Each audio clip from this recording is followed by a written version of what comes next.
মনে হলো যে তিনি না জানি মুনাফিক হয়ে যাচ্ছে। দুর্ভাগ্য আমাদের যে আমরা নিজেদেরকে মুসলিম দাবি করি, আমাদের কোনো অ্যাসেট ছুটে গেলে সেটা নিয়ে আমাদের অনেক পেরেশানি হয়। দেশে হয়তো আমার কোনো অ্যাসেট আছে, সেটা কেউ দখল করে ফেলছে, এটা নিয়ে আমাদের অনেক পেরেশানি হয়, হওয়াটা স্বাভাবিক। কিন্তু আমার ঈমান দুর্বল হয়ে যাচ্ছে কিনা, আমি কুফরের কাছাকাছি চলে যাচ্ছি কিনা, আমার ইসলাম দুর্বল হয়ে পড়ছে কিনা, সেটা নিয়ে আমাদের তেমন কোনো পেরেশানি হয় না, সেটা নিয়ে আমাদের কোনো চিন্তা হয় না।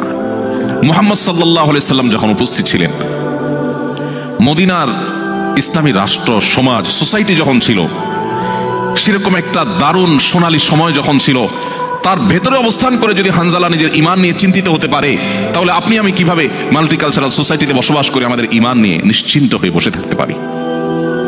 ভাইরা, ঈমানকে সেভ করার জন্য, ঈমান নিয়ে আপনার ব্যাকুলতা, আপনার বিচলিত হওয়া, ঈমান নিয়ে আপনার পেরেশানি, ঈমান নিয়ে আপনার ভাবনা, এটাই আপনাকে সেভ করার জন্য সবচেয়ে বড় সহযোগিতা করবে ইনশাআল্লাহ।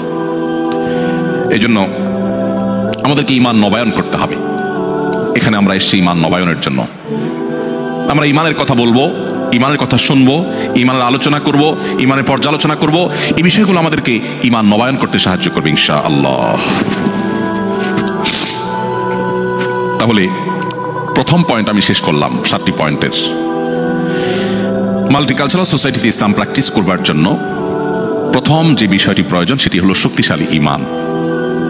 আল্লাহ রাব্বুল আলামিন সেই শক্তিশালী ঈমান আমাদের সবার পক্ষে ধারণ করার তৌফিক দান করুন। নাম্বার 2, দ্বিতীয়ত যে বিষয়টি প্রয়োজন তা হলো দ্বীনের বেসিক বিষয়গুলোর জ্ঞান। একজন মুসলিম হিসাবে এটি আমাদের অর্জন করা অপরিহার্য। আমি যেটি একটু আগে বলছিলাম যে আমরা অনেকেই শুধুমাত্র মুসলিম ঘরে জন্মগ্রহণ করেছি, মুসলিম ফ্যামিলিতে বেড়ে উঠেছি, এই কারণে নিজেদেরকে মনে করি যে আমি মুসলমান হিসাবে আমার যতটুকু জানা দরকার সম্ভবত আমার কাছে সাফিসিয়েন্ট নলেজ এবং ইলম আছে, অথচ আমি নিয়মতান্ত্রিকভাবে ইসলামটা শেখার চেষ্টা করিনি। আপনারা সবাই জানেন, উন্নত দেশে আপনারা বসবাস করেন, একজন মানুষ যদি ঝাড়ুদারের কাজ করতে হয়, ক্লিনারের প্রফেশনে যদি কেউ কাজ করতে হয়, তাকেও ট্রেনিং নিতে হয়, তাকেও নিয়মতান্ত্রিক সেটার জন্য শেখা, প্রশিক্ষণ নেওয়ার কাজগুলো আঞ্জাম দিতে হয়, তারপরে সে তার কাজটাকে প্রপারলি করতে পারে। অথচ ইসলামটা আমাদের শেখার কোনো